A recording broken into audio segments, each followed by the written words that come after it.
السلام علیکم ورحمۃ اللہ وبرکاتہ۔ بسم اللہ الرحمن الرحیم، الحمد للہ والصلاة والسلام علی رسول اللہ وعلی آلہ واصحابہ اجمعین۔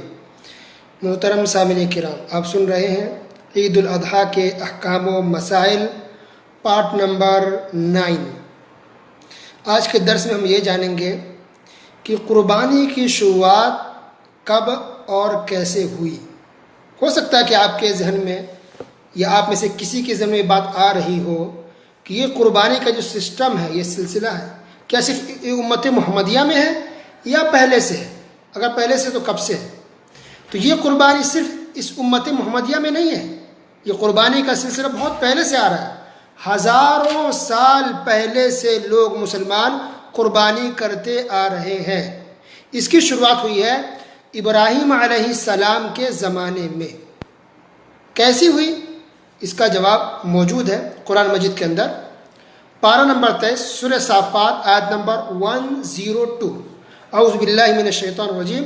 فلما بلغ معه السعي قال يا بني إني أرى في المنام أني أذبحك فانظر ماذا ترى قال يا أبت فعل ما تؤمر ستجدني إن شاء الله من الصابرين فلما أسلم وتله للجبين وناديناه أن يا إبراهيم قد صدقت الرؤيا إنا كذلك نجزي المحسنين إن هذا لهو البلاء المبين وفديناه بذبح عظيم۔ سورہ صافات آیت نمبر 102 سے اب پڑھیے آیت نمبر 107 تک۔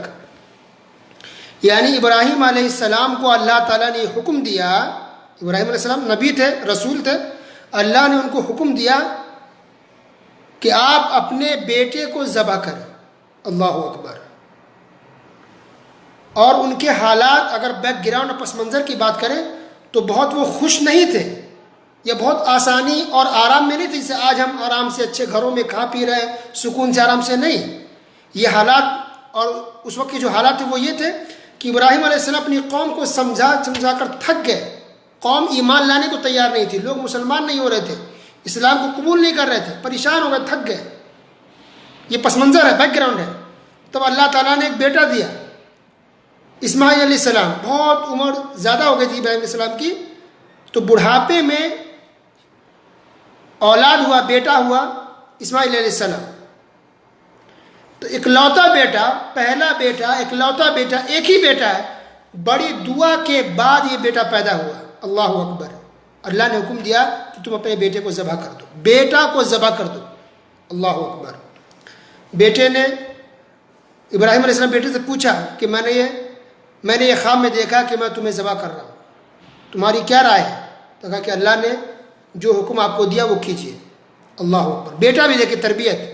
تو اسماعیل علیہ السلام چھوٹے تھے، تقریباً 12-13 سال کے آس پاس تقریباً رہے ہوں گے۔ تو یہ تربیت کیسے ملی کہ ایک چھوٹا بچہ فوراً تیار بھی ہو جائے کہ ہاں آپ ذبح کیجیے، اللہ کا جو حکم ہوا ہے وہ کیجیے۔ اس کا مطلب ہے گھر کا ماحول اچھا تھا، ماں نے اچھی تربیت کی، باپ نے اچھی تربیت کی، دین بھر گیا تھا، ایمان کی محبت تھی دل کے اندر کہ گویا کہ اللہ کا اگر حکم ہو جائے تو انسان سب کچھ کرنے کو تیار ہو جائے۔ اور آج ہم سوچیں کہ ہم کیا کرتے ہیں، رب کا حکم، نبی کا حکم آیا تو کتنی ہم اہمیت دیتے ہیں، اندازہ لگائیے۔ تو بہرحال نبیوں کا خواب بھی سچا ہوتا ہے۔ اس کا مطلب آج نہیں کہ آج کوئی خواب دیکھ لے تو اپنے بیٹا کو ذبح کر دے یا کسی اور کر دے، نہیں۔ ہمارا خواب سچا جھوٹا کچھ بھی ہو سکتا ہے، نبیوں کا خواب سچا ہوتا ہے، سارے خواب نبیوں اور رسولوں کے سچے ہوتے ہیں۔ تو بہرحال ابراہیم علیہ السلام اپنے بیٹے کو لے کر کے نکلے، یعنی مکہ سے لے کر کے مینا میں گئے ذبح کرنے کے لیے۔ یہ جو حاجی کنکر مارتے ہیں، پتھر کو، جمرہ کو کنکر کیوں مارتے ہیں، اس کی بھی تاریخ ہسٹری اسی سے جڑی ہوئی ہے کہ جب جا رہے تھے تو شیطان نے آ کے بھٹکایا ابراہیم علیہ السلام کو کہ آپ کیا کر رہے ہیں، کیوں ذبح کر رہے ہیں بیٹے کو؟ تو ابراہیم علیہ السلام نے پتھر اٹھا کر 7 کنکر مارے شیطان کو۔ اسی وقت سے سلسلہ شروع کہ حاجی بھی کنکر مارتے ہیں، اس کا بھی تعلق اسی واقعہ سے کہ ابراہیم علیہ السلام کو شیطان نے بھٹکایا تھا، تو ابراہیم علیہ السلام نے کہا کہ نہیں، میں تمہاری بات نہیں مانوں گا، رب نے، اللہ نے جو حکم دیا اس کو کرنا ہے، اور کنکر مار کے شیطان کو بھگایا۔ تو اس لیے حاجی کنکر مارتے۔ تو بہرحال مینا میں ابراہیم علیہ السلام لے گئے اسماعیل علیہ السلام کو اور لٹا دیا، اور پھر ذبح کرنے لگ گئے۔ جب ذبح کرنے لگ گئے تب اوپر سے اللہ سے آواز آئی کہ بس اللہ کا جو حکم تھا وہ آپ کرنے کو تیار ہو گئے۔ اللہ تعالیٰ نے جنت سے ایک میڈھا یعنی کہ ایک جانور بھیجا اور حکم ہوا کہ آپ اس جانور کو ذبح کریں، تو ابراہیم علیہ السلام نے جانور کو ذبح کیا. تو یہیں سے پھر قربانی کا سلسلہ شروع ہو گیا. اللہ اکبر. گویا حکم تھا کہ بیٹے کو ذبح کرے، باپ بھی تیار بیٹا بھی تیار. اور آج ہم کیا کرتے ہیں، کتنا ہم اللہ اس کے رسول کی بات کو مانتے ہیں. اللہ اکبر. اندازہ لگے یہ ایمان ہے. ہم سوچ کے دیکھیں کہ ہم بیٹا نماز نہیں پڑھتے، تھپڑ نہیں مارتے ہیں محبت میں، بیٹا نہ فرمانی کر چھوڑ ڈانٹ تک نہیں سکتے ہم، اتنا ایمان ہمارا کمزور ہے. ایک باپ وہ بھی تو انسان تھے، ان کے سینے میں بھی دل تھا، بیٹے کی محبت تھی، پھر بھی اللہ کے حکم پر عمل کرتے ہوئے بیٹا کو ذبح کرنے کو تیار ہو گئے. تو یہاں سے قربانی کا سلسلہ شروع ہوا. تو قربانی اصل کہتے ہیں کہ ایک انسان کوئی بھی چیز قربان کرے اللہ کی راہ میں، وہ قربانی ہے. کوئی انسان جان قربان کر دیتا ہے، یعنی جہاد میں مجاہدین ہوتے ہیں، وہ بھی قربانی، بہت بڑی قربانی ہو گئی. کوئی انسان پیسہ کی قربانی دیتا ہے، یعنی اللہ کے راہ میں خرچ کرتا ہے، غریبوں کی مدد کرتا ہے، وہ بھی ایک قربانی ہے. انسان وقت کی قربانی دیتا ہے، اللہ کی راہ میں وقت لگاتا ہے، یہ وقت کی قربانی ہے. ایک انسان اپنے نفس کی قربانی کرتا ہے، نفس کو مارتا ہے، حرام چیز سے بچتا ہے، یہ بھی قربانی ہے. اور ایک قربانی جو جانور کی قربانی ہم کرتے ہیں عید الاضحیٰ کے موقع پر، یہ جانور کی قربانی ہے. تو اللہ تعالیٰ کو تمام قربانی مطلوب ہے، تمام قربانی انسان کو کرنی چاہیے. تو یہ جو جانور کی قربانی کا سلسلہ ہے، اس کی شروعات ابراہیم علیہ السلام کے زمانے سے ہوئی. اور کیسی ہوئی یہ آپ کو بتایا گیا.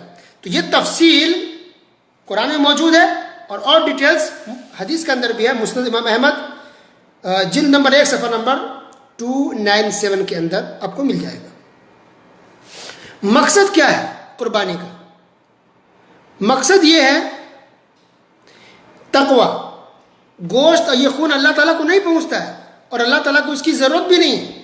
مقصد تقوی ہے. کیا دلیل ہے؟ سورہ حج آیت نمبر 37 لن ينال الله لحومها ولا دماؤها ولكن يناله التقوى منكم. اللہ تعالیٰ کو قربانیوں کے گوشت نہیں پہنچتے اور نہ ہی خون، بلکہ اسے تو تمہارے دل کی پرہیزگاری پہنچتی ہے.